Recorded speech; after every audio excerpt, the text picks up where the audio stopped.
الحمدللہ الذی زین النبیین بحبیبہ المصطفیٰ ومن علی المؤمنین بنبیہ المجتبیٰ الصلاۃ والسلام علی رسولہ محمد خیر الورا اما بعد فاعوذ باللہ من الشیطان الرجیم بسم اللہ الرحمن الرحیم ثم دنا فتدلى فكان قاب قوسين او ادنى فاوحى الى عبده ما اوحى صدق الله العلي العظيم وصدق رسوله النبي الكريم الامين الرؤوف الرحيم ونحن على ذلك لمن الشاهدين والشاكرين والحمد لله رب العالمين. درود پاک بابا سے بلند.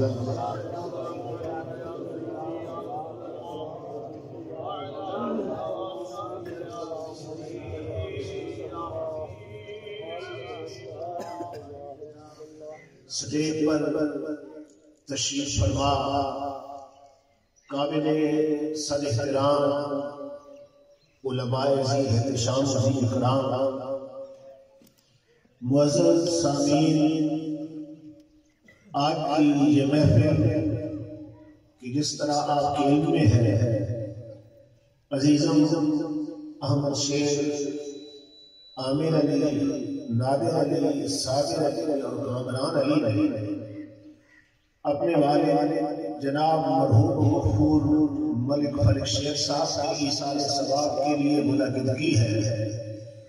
رب جل کی بارگاہ میں دعا ہے کہ اللہ تعالیٰ ان کا یہ عمل اپنی بارگاہ میں منظور و قبول فرمائے اور اللہ تعالیٰ ان کے والد کو جنت الفردوس میں اعلیٰ عرفہ مقام عطا فرمائے. ہر آن جنت میں ان کے مراتب مدارج میں ترقی عطا فرمائے. سامعین کرام، چونکہ رجب شریف کا مہینہ ہے اور اسی ماہ مقدس میں سید عالم صلی اللہ تعالی علیہ وسلم رب کی بارگاہ میں حاضر ہوئے. حضور کا سفر معراج ہے. اسی مناسبت سے میں نے قرآن کی آیت پڑھ دی اور اگر اسی سفر معراج پر غور کیا جائے تو اس سفر معراج کا ہر واقعہ اور ہر لمحہ، پورے سفر کا ہر سیکنڈ اہل سنت کے عقیدے کو بیان کر رہا ہے. ہر نبی کو معراج سے سرفراز کیا گیا، لیکن ان کے سفر میں، ان کے معراج میں اور سید عالم کے معراج میں فرق ہے. حضرت ادریس علیہ السلام کے لیے معراج کیا تھا؟ ملک الموت، وہ فرشتے کہ جن کی ڈیوٹی سورج کے ساتھ ہے، ان میں سے ایک فرشتہ حضرت ادریس کی بارگاہ میں حاضر ہوا تو حضرت ادریس نے اس سے سوال کیا کہ تیری ڈیوٹی کیا ہے؟ تو اس نے عرض کیا، حضور ہم 360 فرشتے ہیں جن کی ڈیوٹی سورج کو طلوع کرنے سے لے کر غروب کرنے تک یہ سارا نظام، اس کے ساتھ ہم چلتے ہیں رب کے حکم کی فرمانبرداری. تو حضرت ادریس نے فرمایا کہ سورج کی اتنی تپش، اتنی حرارت اور اتنی گرمی ہے کہ ہم زمین پر اس کی حرارت کو برداشت نہیں کر سکتے اور تم سورج کے ساتھ چلتے ہو، تمہاری ڈیوٹی ہے. تو آپ نے رب کی بارگاہ میں عرض کیا، الہ العالمین مجھے اپنی قدرت کا یہ نظارہ دکھا، سورج کا میں مشاہدہ کرنا چاہتا ہوں. حضرت ادریس کو سورج کا مشاہدہ کروایا گیا تو آپ نے رب کی بارگاہ میں عرض کیا، الہ العالمین میں تیری عبادت کرتا ہوں اور تیری اس قدرت کو دیکھ کر، سورج کے نظام کو دیکھ کر میری عبادت کی لذت اور بڑھ جائے گی، میری عبادت میں اور ذوق پیدا ہوگا. اگر مجھ پر موت طاری کر دی جائے تو موت کا جام پینے کے بعد جب میں دوبارہ حیات میں آؤں گا میری عبادت کی لذت اور بڑھ جائے گی، میرے ذکر کی کیفیت میں اور سکون آ جائے گا۔ چنانچہ حضرت ادریس پر موت طاری کی گئی، پھر روح واپس کی گئی، ان کو حیات عطا کی گئی۔ پھر آپ نے عرض کیا کہ الہ العالمین، اگر میں دوزخ کا نظارہ کر لوں، دوزخ کے عذاب کو دیکھ لوں تو تیری عبادت میں اور لذت آئے گی، تیری عبادت میں اور سکون پیدا ہوگا۔ چنانچہ حضرت ادریس کو دوزخ کا نظارہ کرایا گیا۔ پھر آپ نے عرض کیا کہ مولا اگر میں جنت کو دیکھ لوں، جنت کی نعمتوں کا دیدار کر لوں، جنت کی رونقیں اور بہاریں دیکھ لوں، میری عبادت کی لذت اور بڑھ جائے گی۔ چنانچہ آپ کو جنت کی سیر کرائی گئی، جنت میں آپ پھرنے لگے۔ فرشتے نے عرض کیا کہ حضور آپ نے واپس بھی جانا ہے، تو حضرت ادریس علیہ السلام نے فرمایا کہ میں واپس کیوں جاؤں؟ لا یمسہم فیہا نصب وما ہم منہا بمخرجین، کہ جنت میں جو پہنچیں گے انہیں تھکاوٹ نہیں ہوگی، انہیں جنت سے نکالا نہیں جائے گا۔ کل نفس ذائقۃ الموت، موت کا جام ہر جان نے ایک مرتبہ پینا ہے۔ جب موت کا جام بھی میں پی چکا، وَإِن مِّنكُمْ إِلَّا وَارِدُهَا، ہر ایک کو ایک مرتبہ دوزخ کی سیر کرائی جانی ہے۔ جب وہ میں کر چکا، دوزخ بھی دیکھ چکا، موت کی کیفیت سے بھی گزر چکا، جنت میں آ چکا، رب کا وعدہ ہے کہ جنت سے نکالا نہیں جائے گا، اب میں کیوں جاؤں؟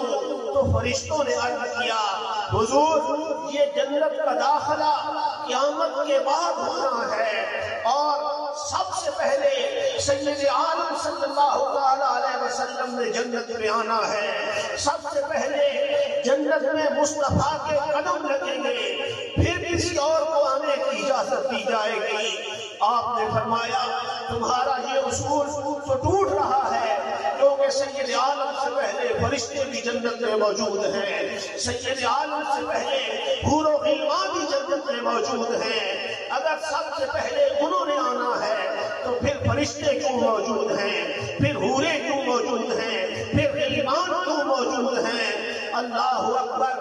فرشتوں نے عرض کیا حضور یہ تو امام الانبیاء کے غلام کے طور پر موجود ہیں، یہ تو جنت میں ڈیوٹیاں دے رہے ہیں، مصطفیٰ کی غلامی کر رہے ہیں۔ حضرت ادریس نے فرمایا اگر فرشتے مصطفیٰ کے غلام بن کر جنت میں رہ سکتے ہیں تو میں بھی مصطفیٰ کا غلام بن کے جنت میں رہ سکتا ہوں۔ نعرے تکبیر، نعرے رسالہ، نعرے حیدری، غلامان مصطفیٰ۔ حضرت ادریس کا یہ استدلال اتنا وسیع تھا فرشتوں کے سامنے کہ رب نے فرشتوں کو حکم دیا کہ ٹھہرو، رک جاؤ، میرے ادریس کو جنت میں رہنے دو۔ وَاذْكُرْ فِي الْكِتَابِ إِدْرِيسَ إِنَّهُ كَانَ صِدِّيقًا نَبِيًّا وَرَفَعْنَاهُ مَقَامًا عَلِيًّا۔ حضرت ادریس کا یہ معراج تھا، حضرت ابراہیم علیہ السلام کو معراج کرایا گیا۔ آپ براق پر سوار ہو کر آسمان دنیا پر تشریف لے گئے تو حکم ہوا کذالک نری ابراہیم ملکوت السماوات والارض، کہ ہم نے ابراہیم کو زمین و آسمان کی بادشاہی دکھائی۔ آپ نے امام راضی جس مقام پر آئے فرماتے ہیں ان اللہ قوّا بصرہ حتی شاہد جمیع الملکوت من الاعلی الى الاسفل، کہ حضرت ادریس علیہ السلام، حضرت ابراہیم علیہ السلام جب آسمان کی طرف نگاہ اٹھاتے تو ساتوں آسمانوں کے سینوں کو چیرتی ہوئی عرش اولا سے جا ٹکراتی تھی۔ اگر زمین کی طرف نگاہ چکاتے تو زمین کے سینے کو چیرتی ہوئی ساتوں زمینوں سے گزرتی ہوئی تحت الثری تک چلی جاتی۔ اگر دائیں دیکھتے جہاں تک مخلوق ہے نگاہ ابراہیم دیکھ لیتی، بائیں نظر پھیرتے جہاں تک مخلوق ہے نگاہ ابراہیم دیکھ لیتی۔ حضرت ابراہیم کا یہ معراج تھا کہ ان کو زمین و آسمان کی بادشاہی دکھائی گئی۔ اسی طرح حضرت موسیٰ کو معراج سے سرفراز کیا گیا۔ حضرت موسیٰ کلیم اللہ کا معراج کیا تھا؟ آپ نے 40 دن روزے رکھے، عمدہ لباس پہنا اور کوہ طور پر حاضر ہوئے رب کے ساتھ ہم کلام ہونے کے لیے۔ جب حضرت موسیٰ علیہ السلام نے رب کے ساتھ کلام کیا، آپ نے اس میں اتنا ذوق محسوس کیا، اتنا سکون محسوس کیا، اتنی لذت آئی۔ رب کے کلام میں اتنی مٹھاس تھی، اتنی شیرینی تھی، اتنا پیار تھا کہ حضرت موسیٰ نے دیکھا کہ جس رب کے کلام میں اتنی لذت ہے، اس کے دیدار کی لذتوں کا عالم کیا ہوگا۔ بول اٹھے رب ارنی، اے میرے رب میں تیرا دیدار کرنا چاہتا ہوں، اے میرے رب میں تجھے دیکھنا چاہتا ہوں۔ جواب آیا، رب نے یہ نہیں فرمایا اس مقام پر کہ موسیٰ کلیم اللہ کوئی آنکھ مجھے دیکھ نہیں سکتی، حکم آیا لن ترانی، کلیم اللہ تو نہیں دیکھ سکتا۔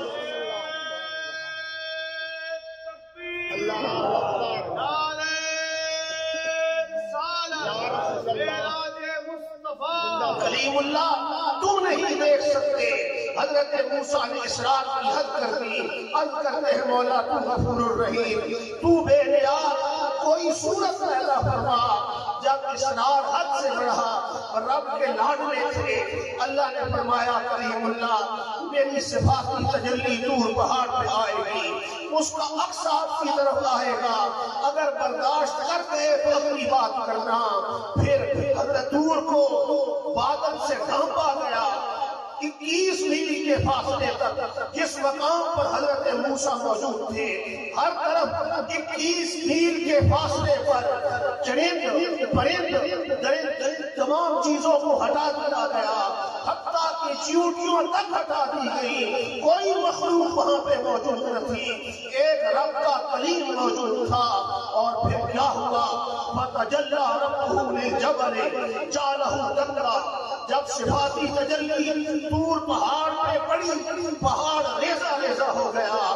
عکس حضرت موسیٰ نے دیکھا، وَخَرَّ مُوسَىٰ صَعِقًا، حضرت موسیٰ بے ہوش ہو کے پڑے۔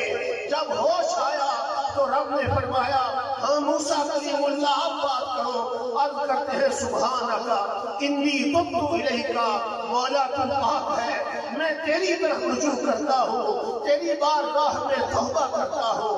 حضرت موسیٰ کا یہ معراج تھا، لیکن یہاں پہ ایک بات اور بھی قابل غور ہے کہ حضرت موسیٰ سے رب نے فرمایا لن ترانی، موسیٰ بار بار اصرار کرتے ہیں رب ارنی، اے میرے رب میں تجھے دیکھنا چاہتا ہوں، تیرا دیدار کرنا چاہتا ہوں۔ جواب آتا ہے لن ترانی۔ میرے آقا حضرت موسیٰ نے 40 دن روزے رکھے تھے، 40 راتیں عبادت میں گزاری تھی، پھر طور پر گئے تھے اور عرض کیا تھا رب ارنی، اے میرے رب میں تیرا دیدار کرنا چاہتا ہوں۔ جواب آیا تھا لن ترانی۔ اور میرے آقا جو ساری رات عبادت میں گزارتے تھے نا، جس رات حضور نے معراج پہ جانا تھا، میرے آقا آرام فرما ہو گئے، حضور اس رات سو گئے تھے، آرام فرما ہو گئے تھے، اور جبریل امین فرشتوں کا جلوس لے کر آئے تھے کہ محبوب ان ربک الی لقائک یشتاق، رب ملاقات کا مشتاق ہے۔ روح دادا حضرت اس مقام پہ تڑپی کہ تبارک اللہ ہے شان تیری، تجھی کو زیبا ہے بے نیاز، تبارک اللہ ہے شان تیری، تجھی کو زیبا ہے بے نیاز۔ کہاں تو کہاں کہیں تو وہ جوش لن ترانی، کہیں تقاضے وصال کے۔ نعرہ تکبیر، نعرہ رسالت، نعرہ حیدری۔ حضرت موسیٰ کا یہ معراج تھا۔ حضرت عیسیٰ کا معراج کیا تھا؟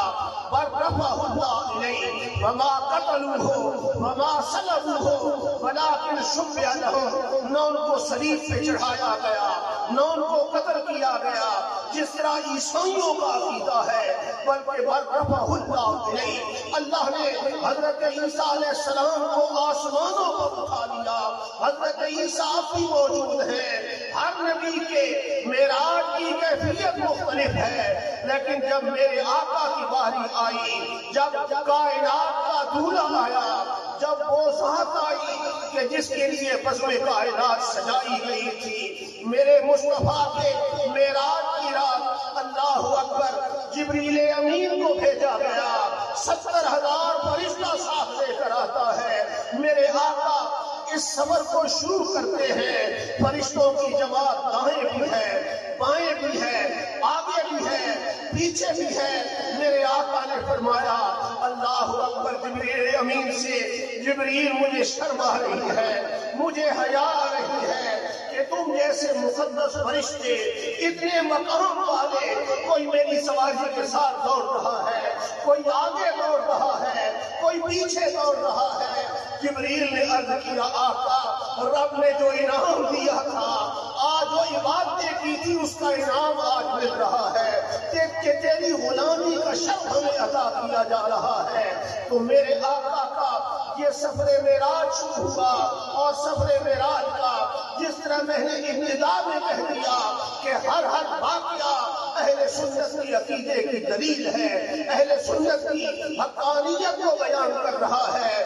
میرے آقا اپنے حضرت ام ہانی کے گھر سے نکلے، سرکار پہلے اس مقام پر پہنچے جس مقام پر اس وقت میرے نبی کی قبر انور ہے، سرکار آرام فرما ہے۔ نبی علیہ السلام نے اپنی قبر کی جگہ پر 2 رکعت نفل ادا کیے تھے۔ حضرت جبریل نے عرض کیا تھا آقا نعرہ تکبیر، نعرہ تکبیر، نعرہ رسالت، نعرہ رسالت، علماء حق والجماعت، بیدار اسلام حضرت محمد ابراہیم صاحب شادوی۔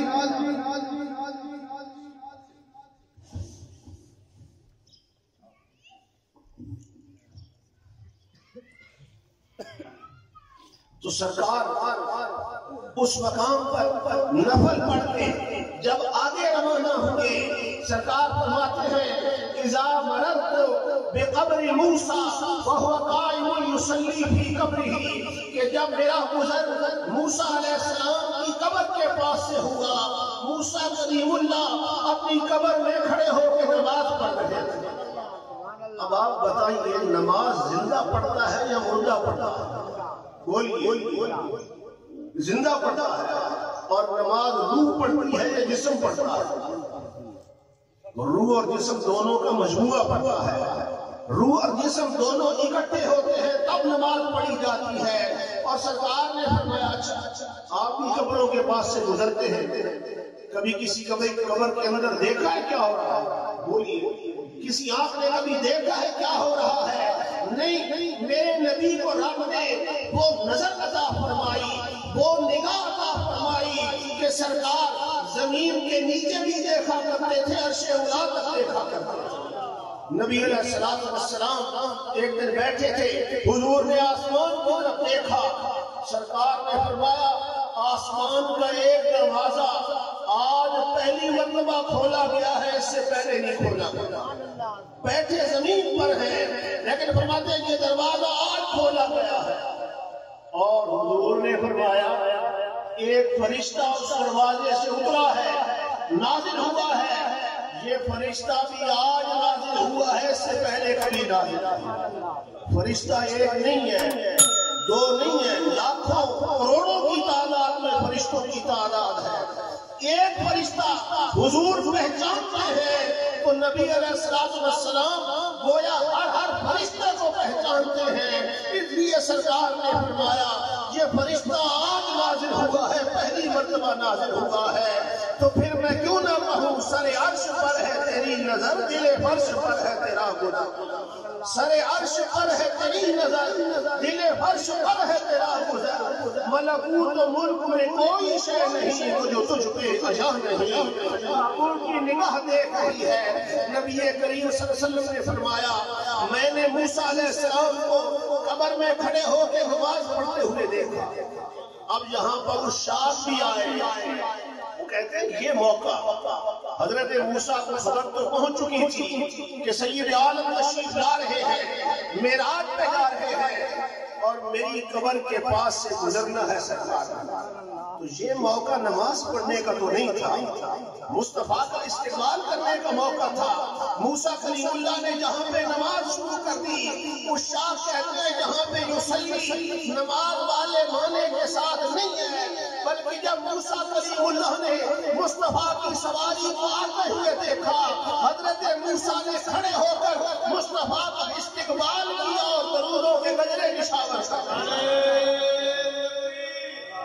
نعرہ رسالت عظمت مصطفیٰ لبیک لبیک تاجدار ختم نبوت تاجدار ختم نبوت۔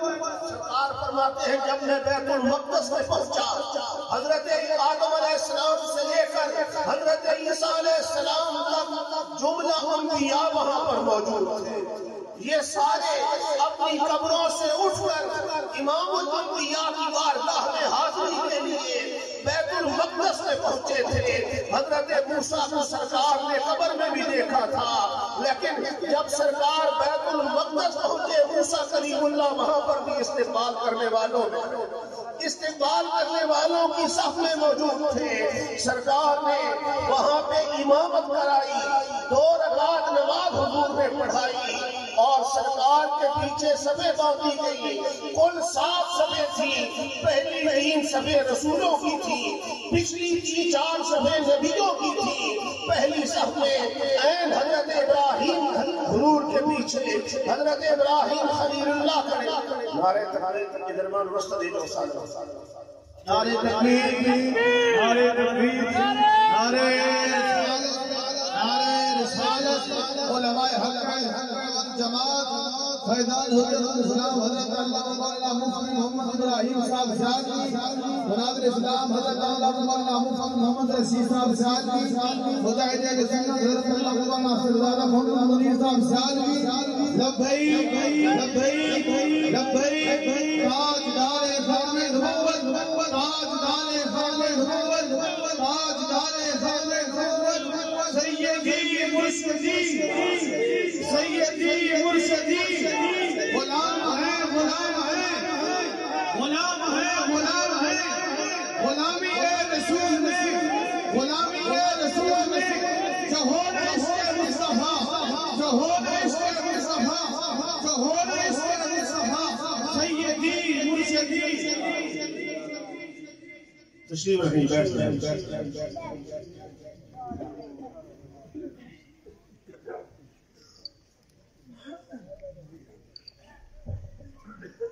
سرکار کے پیچھے صفیں بنائی گئی، پہلی 3 صفیں نبی رسولوں کی تھی، پچھلی 4 صفیں نبیوں کی تھی۔ پہلی صف میں عین حضور کے پیچھے حضرت ابراہیم کھڑے تھے، حضرت ابراہیم کے دائیں طرف حضرت اسماعیل کھڑے تھے، بائیں طرف حضرت اسحاق کھڑے تھے۔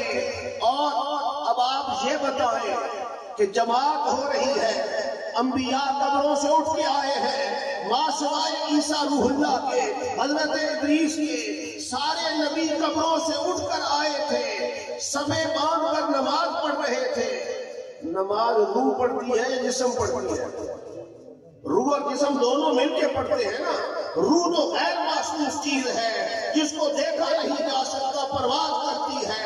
معلوم ہوا کہ حضرت آدم سے لے کر حضرت عیسیٰ تک جملہ انبیاء زندہ بھی تھے، ماں سوائے حضرت عیسیٰ کے قبروں سے اٹھ کر آئے تھے۔ جب دیگر انبیاء زندہ بھی ہیں، تصرف بھی کر رہے ہیں تو میرے آقا کے غلام۔ جب دیگر انبیاء زندہ ہیں تو ماننا پڑے گا کہ میرا نبی بطریق اولا زندہ ہے۔ سرکار نے انبیاء کو نماز پڑھائی، پھر انبیاء نے، حضرت آدم نے، حضرت ابراہیم نے، حضرت موسیٰ اور حضرت عیسیٰ نے خطبے دیے۔ آخری خطبہ امام الانبیاء نے دیا، جس میں میرے آقا نے رب کی وحدانیت کو بیان کیا۔ اپنی رسالت کا ذکر کیا، حضور نے آجزی اور انکساری کی انتہا کر دی۔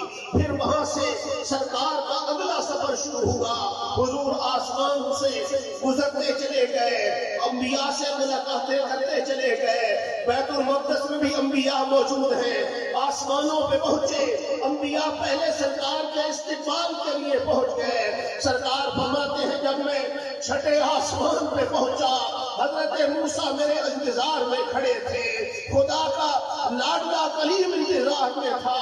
فلما جاوزت، حدیث پاک کے الفاظ ہیں، سرکار نے فرمایا جب میں آگے بڑھا، چھٹے آسمان سے آگے جانے لگا، فبکا موسیٰ، میں نے موسیٰ کلیم اللہ کی آنکھوں میں آنسو دیکھے، میں نے موسیٰ کو روتے ہوئے دیکھا، اور یہ آنسو حسد کے نہ تھے، رشک کے آنسو تھے کہ مولا کتنے مقام کے مالک ہیں تیرے محبوب، کہ میں تو بار بار عرض کرتا رہا تیرا دیدار کرنا چاہتا ہوں، لیکن مجھے جواب ملا لن ترانی، اور محبوب تو تیری بارگاہ میں حاضری کے لیے جا رہا ہے۔ خوشی کے آنسو تھے۔ سرکار فرماتے ہیں میں جب ساتویں آسمان پہ پہنچا، حضرت ابراہیم خلیل اللہ میرے دادا، میرے جد امجد بیت المعمور کی ٹیک کے ساتھ، کی دیوار کے ساتھ ٹیک لگا کے بیٹھے ہوئے تھے۔ سرکار فرماتے ہیں میرے دادا کا حلیہ، شکل و شباہت میرے ساتھ ملتی جلتی تھی۔ حضرت ابراہیم سے ساتویں آسمان پہ ملاقات ہوئی، پھر اگلا سفر شروع ہوا، یہاں تک کہ میرے آقا سدرۃ المنتہا پہ پہنچ گئے۔ اس مقام پہ حضرت جبریل نے عرض کیا آقا میری منزل یہی ہے، میری منزل یہی ہے، آگے جانے کا کبھی سوچا ہی نہیں، آگے جانے کا کبھی سوچا ہی نہیں ہے۔ سرکار نے فرمایا جبریل بگو در دوستی مخلصم یا ہوتی، انانم سے صحبت جراتا ہوتی، بگفتا فرات المجالم نمان، بمادم کے نیرونگ بالم نمان، اگر یک سرے ہوں برتر پرم، فروغ تجلہ بسوزت پرم۔ سرکار نے فرمایا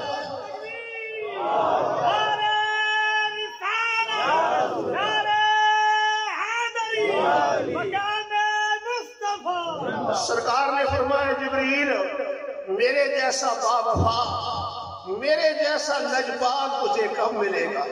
میں بڑا وفادار ہوں، بڑا لجپال ہوں، چل نہ میرے ساتھ، آ میرے ساتھ۔ لیکن جبریل نے عرض کیا آقا اگر یکسر منہ برتر پرم، فروغ تجلی بسودت پرم، کہ اگر بال کے پور برابر بھی اوپر چلا گیا تو یہ سارے نورانی پر جل کے راکھ ہو جائیں۔ اس حدیث کو جب سیدی شیخ الاسلام والمسلمین قمر الملت والدین حضرت خواجہ محمد قمر الدین سیالوی رضی اللہ تعالیٰ عنہ بیان کیا کرتے تھے تو آپ فرمایا کرتے تھے کہ میں ہاتھ جوڑ کر معافی مانگ کر جبریل امین سے عرض کروں گا کہ جبریل فرشتہ تھا، رک گیا اور اس نے عرض کیا میرے پر کل جائیں گے۔ اگر اس مقام پہ صدیق ہوتا اور سرکار فرماتے چل صدیق میرے ساتھ، صدیق یہ نہ کہتا کہ آقا جل جاؤں گا، بلکہ یہ کہتا آقا جلتا ہوں تو جل جاؤں، تیرا ساتھ چھوڑنا منظور نہیں ہے۔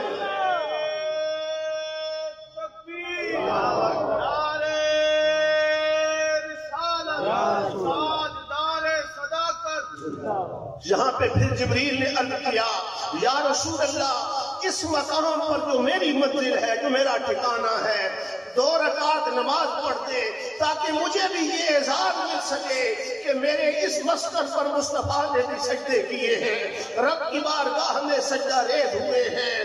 تھکے تھے روح الامین کے بازو، چھٹا وہ دامن کہاں وہ پہلو، تھکے تھے روح الامین کے بازو، چھٹا وہ دامن کہاں وہ پہلو، تھکے تھے روح الامین کے بازو، چھٹا وہ دامن کہاں وہ پہلو، رکاب چھوٹی نگاہ ٹوٹی، نگاہوں میں حسرت کے بلبلے تھے۔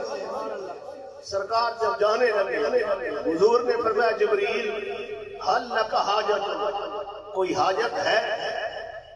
کوئی حاجت ہے؟ عرض کرتے ہیں آقا ہاں ایک حاجت ہے کہ قیامت کے دن جب آپ کی امت ملصراط سے گزرنے لگے تو مجھے پر بچھانے کی اجازت دی۔ امتی ناز کر اپنی قسمت پر، فخر کر اپنے مقام پر کہ جبریل کہہ رہا ہے آقا آپ کی امت پل صراط سے گزرنے لگے، مجھے پر بچھانے کی اجازت دی جائے۔ روح اعلیٰ حضرت اس مقام پہ تڑپی، کہتے ہیں آقا وہ تو جبریل کی محبت تھی، آپ کا مقام تو یہ ہے کہ پل سے گزارو راہ گزر کو خبر نہ ہو، پل سے گزارو راہ گزر کو خبر نہ ہو، جبریل پر بچھائیں تو پر کو خبر نہ ہو۔ آقا آپ کا مقام تو یہ ہے۔ سرکار نے جب جبریل نے یہ حاجت عرض کی، اب آپ یہاں پہ اس مقام پر شارحین نے ایک اور بڑا نقطہ بیان کیا۔ وہ فرماتے ہیں کہ حضرت جبریل کا سرکار کے گھرانے پر ایک احسان تھا، سرکار اس احسان کا بدلہ چکا رہے تھے۔ وہ احسان کیا تھا کہ سرکار کے جد امجد حضرت ابراہیم کو جب آگ میں ڈالا جا رہا تھا، آگ میں جا رہے تھے تو جبریل نے اس وقت خلیل اللہ کی بارگاہ میں عرض کیا تھا حل لک حاجت، جی کوئی حاجت ہے، بالکل وہی الفاظ تھا جو اس مقام پر نبی علیہ السلام نے حضرت جبریل سے کہے۔ حضرت جبریل نے یہی الفاظ حضور کے جد امجد حضرت ابراہیم خلیل اللہ سے کہے تھے کہ حل لک حاجت، کوئی حاجت ہے۔ حضرت ابراہیم نے کیا فرمایا تھا؟ فرمایا ہاں حاجت ہے، لیکن تجھ سے نہیں۔ کس سے ہے؟ اللہ سے۔ تو جبریل نے عرض کیا حضور آپ ارشاد فرمائیں، میں رب کی بارگاہ میں عرض کر دیتا ہوں۔ پھر ذرا خلیل اللہ کا مقام دیکھیے، رب کے ساتھ عشق محبت کی انتہا دیکھیے۔ خلیل اللہ نے فرمایا اس رب کی بارگاہ میں عرض کرنے کی ضرورت نہیں ہے، میرا رب میرا حال تجھ سے بھی زیادہ جانتا ہے اور مجھ سے بھی زیادہ جانتا ہے۔ اگر رب کی مشیت میں میرا آگ میں جلنا ہے تو مجھے جلنا منظور ہے، یعنی یہ رب کی رضا پہ راضی ہونا ہے نا، اللہ کی رضا پہ راضی ہونا ہے، عشق کی انتہا ہے مقام عشق کی۔ کہتے ہیں اگر مشیت خداوندی میں میرا جلنا ہے تو ابراہیم بچپن سے عشق کی آگ میں جل رہا ہے، آج دنیا کی آگ میں جل پڑے گا۔ اور اگر جلنا نہیں ہے تو تجھے کہنے کی ضرورت ہی نہیں ہے، میرا رب میرا حال مجھ سے زیادہ جانتا ہے۔ سیم یہی الفاظ حضرت ابراہیم حضرت جبریل سے آقا نے فرمائے۔ جبریل نے اپنی گزارش کر دی۔ پھر اگلا سفر میرے آقا کا تھا، حضور علیہ السلام اگلے سفر میں جا رہے ہیں۔ ثم دنا فتدلا، پھر وہ قریب ہوا، کتنا قریب ہوا؟ اٹھے جو قصرے دنا کے پردے، کوئی خبر دے تو کیا خبر؟ اٹھے جو قصرے دنا کے پردے، کوئی خبر دے تو کیا خبر دے؟ یہاں تو جا ہی نہیں ہوئی کی، نہ کہہ کے وہ بھی نہ تھے ارے تھے۔ آج حضرت نے کمال کا کلام لکھا ہے، کہتے ہیں یہاں پر سرکار رب کی بارگاہ میں پیش ہوئے، یہ گمان نہ کرنا کہ وہ رب بن چکے تھے، نہیں، وہ مخلوق تھے، اللہ کے بندے تھے، محبوب تھے اللہ کے۔ رب کا کی جو شانیں ہیں اس کی اپنی شانیں ہیں۔ اٹھے جو قصرے دنا کے پردے، کوئی خبر دے تو کیا خبر تھے؟ یہاں تو جا ہی نہیں ہوئی کی، نہ کہہ کے وہ بھی نہ تھے ارے تھے۔ اور نماز وہی ہے اول، وہی ہے آخر، وہی ہے ظاہر، وہی ہے باطن، وہی ہے اول، وہی ہے آخر، وہی ہے ظاہر، وہی ہے باطن۔ اسی کے جلوے، اسی سے ملنے، اسی سے اس کی طرف گئے۔ نعرہ تکبیر، نعرہ رسالت۔ اور گمان امکان کے جھوٹے نکلو تم اول آخر کے پھیر میں ہو، گمان امکان کے جھوٹے نکلو تم اول آخر کے پھیر میں ہو۔ محیط کی چال سے تو پوچھو کدھر سے آئے کدھر گئے۔ میرے آقا رب کی بارگاہ میں ہے۔ ثم دنا فتدلا فکان قاب قوسین، پھر دو کمانوں کا فاصلہ رہ گیا، او ادنا یا اس سے بھی کم رہا۔ فکان قاب قوسین فرما کر بات کو ختم کر دیا جاتا، پھر تو فاصلوں کی سمجھ آ جاتی، لیکن او ادنا یا اس سے بھی کم رہ گیا، یعنی فاصلے مٹا دیے گئے۔ فاصلہ رہا تو وہ اللہ رہا، یہ اس کا بندہ رہا، وہ خالق رہا، یہ اس کی مخلوق رہا، وہ دینے والا رہا، عطا کرنے والا رہا، یہ اس کی عطاؤں پہ ناز کرنے والا رہا۔ محبوب کا مقام یہ ہے، اور پھر کیا دیا گیا؟ فَأَوْحَى إِلَىٰ عَبْدِهِ مَا أَوْحَىٰ، اس نے وحی کی اپنے بندے کی طرف، ما اوحا، جو بھی وحی کی۔ پہلے تو وہی جبریل لاتا تھا نا، پہلے تو جبریل لے کر آتا تھا، اب جبریل تو یہاں پر ہے ہی نہیں، جبریل تو سدرہ میں رہ گیا ہے۔ میرے محبوب پہنچے ہیں، فَأَوْحَىٰ، وحی کی، اِلَىٰ عَبْدِهِ، اپنے بندے کی طرف، ما اوحا، جو وحی کی۔ کیا وحی کی؟ غنچ ما اوحا کے جو چٹکے دنا کے باغ میں، غنچ ما اوحا کے جو چٹکے دنا کے باغ میں، بلبلے سدرہ بھی ان کی منہ سے محرم نہیں۔ جبریل امین کو بھی پتا نہیں کہ محبوب کو کیا راز کی باتیں بتائی گئی تھی، کیا ناز نیاز کی باتیں بتائی گئی تھی۔ میرے محبوب نے رب کی بارگاہ میں عرض کیا، التحیات للہ والصلوات والطیبات، کہ مولا تمام بدنی باتیں تیرے لیے، تمام مالی باتیں تیرے لیے، تمام روحانی باتیں تیرے لیے ہیں۔ اور پھر رب نے جواب میں کیا فرمایا؟ السلام علیک ایھا النبی، اے نبی تم پر سلامتی ہو، اللہ کی رحمتیں ہوں، اس کی برکتیں ہوں۔ سرکار نے رب کی بارگاہ میں یہ عرض کیا، رب نے حضور کو جو کچھ دینا تھا وہ تو رب جانے اور رب کا محبوب جانے نا۔ سرکار کو امت کے لیے تحفہ کیا دیا گیا؟ رب نے فرمایا، محبوب آپ کی امت نے 50 نمازیں پڑھی، 50 نمازیں فرض ہیں۔ سرکار جب واپس آئے، چھٹے آسمان پر پہنچے، حضرت موسیٰ کلیم اللہ نے عرض کیا کہ حضور 50 نمازیں بہت ہیں، میں بنی اسرائیل کو آزما چکا ہوں، انہوں نے نہیں پڑھنی 50 نمازیں، واپس جائیں اور رب کی بارگاہ میں تخفیف کا سوال کریں۔ میرے آقا چلے گئے واپس، اللہ نے 5 نمازیں معاف کر دی، ایک روایت کے مطابق 10 ہوئی۔